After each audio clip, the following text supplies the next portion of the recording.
इस कोविड 19 के टाइम पे अगर आपने किसी को कॉल किया हो तो अक्सर आप लोगों ने ये कॉलर ट्यून जरूर सुनी होगी। कोरोना वायरस या कोविड-19 से आज पूरा देश लड़ रहा है। पर मेरा सवाल ये है कि इस कॉलर ट्यून में आखिर आवाज है तो है किसकी?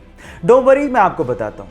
ये है दिल्ली की 40 वर्षीय जसलीन भल्ला, जो पेशे से वॉइस ओवर आर्टिस्ट हैं, जिन्होंने किसी कंपनी के लिए इस ऑडियो को रिकॉर्ड किया था।